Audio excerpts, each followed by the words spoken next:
Today is February 7th, 2020, and you're listening to episode 174 of the Daily Devotion Podcast from Devotable.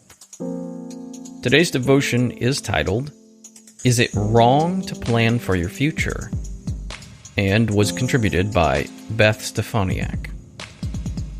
Come now, you who say today or tomorrow, we will travel to such and such a city and spend a year there and do business and make a profit. You don't even know what tomorrow will bring, what your life will be, for you are like smoke that appears for a little while, then vanishes. Instead, you should say, if the Lord wills, we will live and do this or that. James chapter 4, verses 13 through 15, HCSB.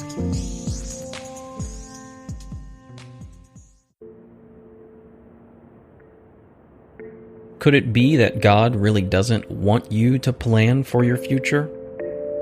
Wouldn't that be careless, like you're not being a good steward of your life?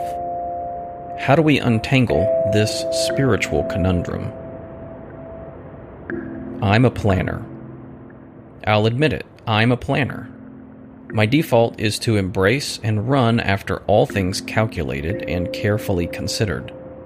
Not only does having and keeping a good plan in place calm my nerves, it also helps me to feel in control and prepared for whatever might come my way.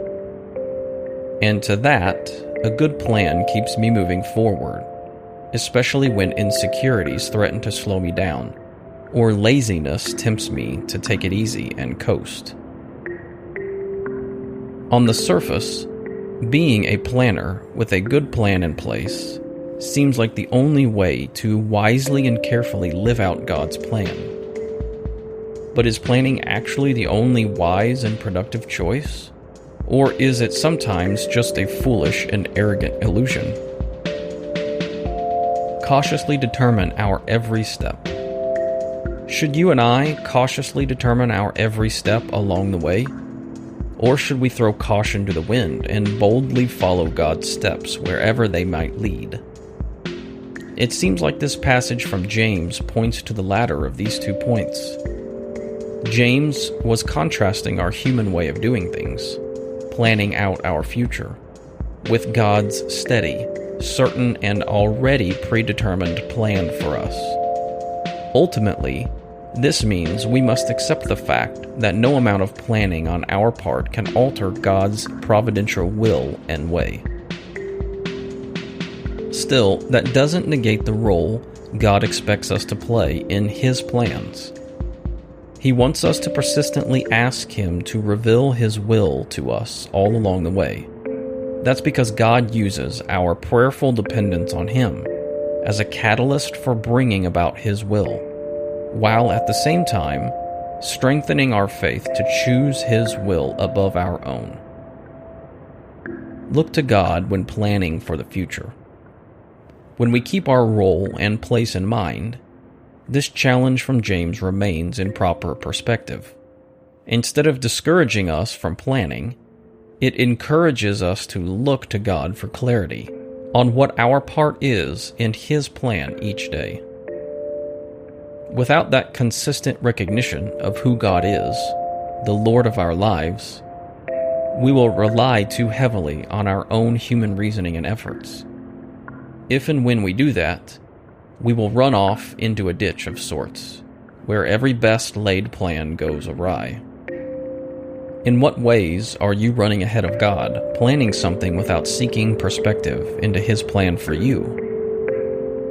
Ask the Lord to reveal any areas where you might be doing this.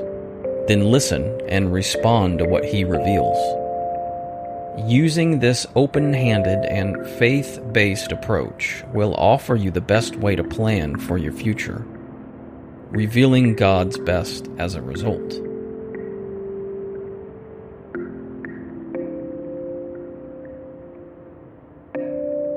I'll have to admit that I'm a planner as well. I try to, as much as possible, plan things out in my life and in the things that I do from day to day. From making sure that I have these devotions scheduled out a few weeks in advance, the podcast scheduled, social media planned, to setting back some money for retirement, when and if that will ever be, saving for my kids' college funds, and so on and so forth. I am a planner at heart. My day revolves around my calendar, and more often than not, our week as a family revolves around our calendar. If it's not on the calendar, or if it's not an email in my inbox, it usually doesn't get done. That's the way that I remember how to do things these days. And so I fall victim to this 21st century trap of planning out every single thing that we do as well. And I can relate to this devotion. But at the same time, I would like to think that I also do a good job of trying to figure out God's will for my life and sticking to that as a plan. See, I know that God is asking me to do this thing that I call Devotable, this project. I'm not exactly for sure where it will end up in the future. I have a good idea, and I have planned some of those things out, but ultimately, I don't really know how God is going to grow this. But I know that He is asking me to continue to do it for now, and so I will be faithful, and I will be diligent to do the best that I can in growing this and reaching more people for Him. I also know that God has led me and my family to the church that we attend, and so we will faithfully serve there until the day which He moves us, or if that never happens, we will continually serve there for as long as we live, or for as long as the church is around. So there are aspects in my life that I know God is directing, but I also fall prey to the things in my life that I know are just routine and habitual ways of planning. And those things have a tendency to get in God's way. You see, when we rely on our plans, and that doesn't line up with God's providential will, then we are kind of hamstringing ourselves into what we want to do, and we are not free to do what God wants us to do. One of the best examples that I've been told about this, or that I've thought about, is, what would you do if God calls you onto the mission field tomorrow? If He asks you to go be a missionary in Africa, what would you do? Do you have so many ties that are holding you back? So many plans that you want to fulfill that you haven't been able to accomplish yet? That you wouldn't be able to drop everything and move halfway across the world to be a missionary for God? I know that that would be an extremely difficult step for me to take. Not only because of the difficulty of the task, but because it would uproot so much of me and my family here where we live and the things that we do.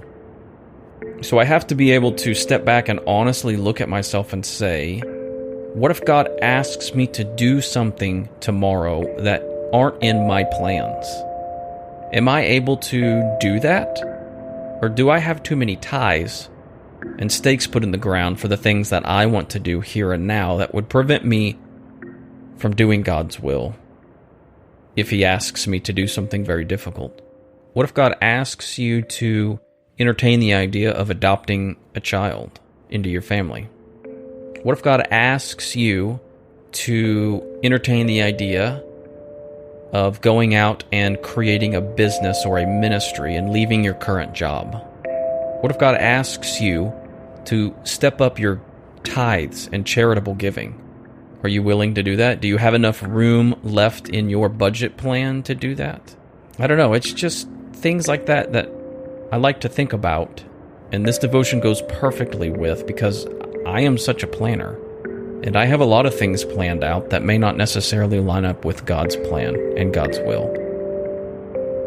So I need to constantly be asking myself whenever I do plan things, does this line up with God's will for my life, or does this tie me down even further where I can't follow God's will for my life? Are there areas in your life that would apply to and that you need to reevaluate? It's good questions to ask. Thank you, Beth, for this devotion. Very thought-provoking and very timely for me as well. Beth is a Christ follower, a wife, mother, life coach, blogger at messymarriage.com, and she loves helping people grow closer in their relationship to God and others. Beth's been a longtime contributor and supporter of Devotable, and I would love for you guys to go check out her profile, always at the bottom of today's devotion. Or if you go to the devotableapp.com website, you can click on the About and Contributors section, search for Beth Stefaniak, and subscribe to some of the social media profiles that she has linked there.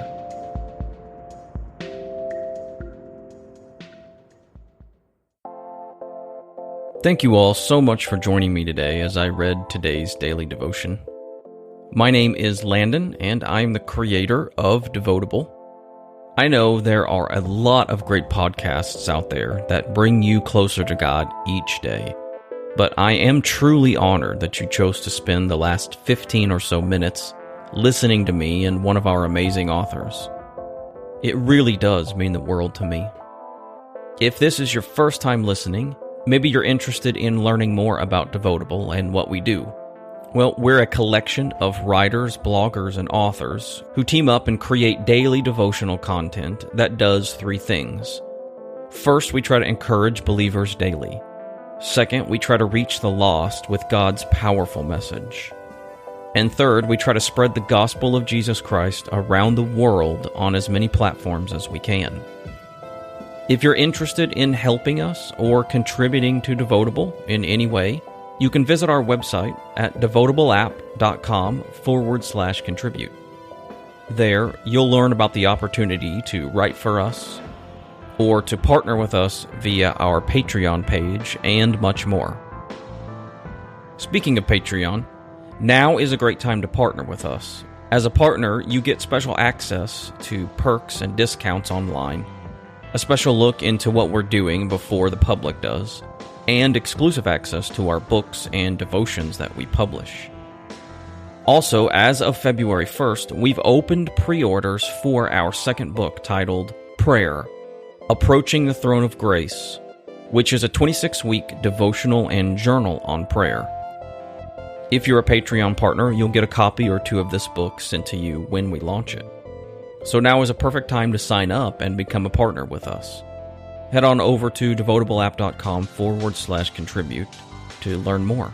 And if you're not interested in partnering with us on Patreon, I certainly understand that. But you can still pre-order the book on our website at devotableapp.com/prayer journal. There you can find out information about the book's contents, the price, the official launch date, and all the rest of the details. I am so excited about this book and how it's going to help people in their prayer life. Prayer is the lifeblood that connects us with God, and without it, we can't possibly have the full relationship with our Savior that He desires. My heart is that this devotional helps people learn how to pray better, that it assists them in seeing the power of prayer in their everyday lives. So I am so excited to finally get this project launched and out to the public. So again, if you want to learn more, head on over to our website at devotableapp.com/prayer journal. If this daily devotion has blessed you in any way, would you please consider sharing it with a friend? From clicking that share button to forwarding on an email or just mentioning us to someone over coffee. That's how we grow. When people like you are blessed and pass that blessing along to others, more people learn about Devotable. So I would encourage you guys to click that like button or share button, comment on one of our posts, or even leave us some feedback on our podcast or one of our books. We love to hear feedback and encouraging words from our audience. Lastly, I would love to know how I can pray for you. This ministry, to me, is all about connecting with people, and I'd love to be able to connect with you and pray for you. If you have a prayer request, you can let me know anytime via our social media channels. You can send me a message on Facebook or send me a message in Instagram DM, or you can go to our website,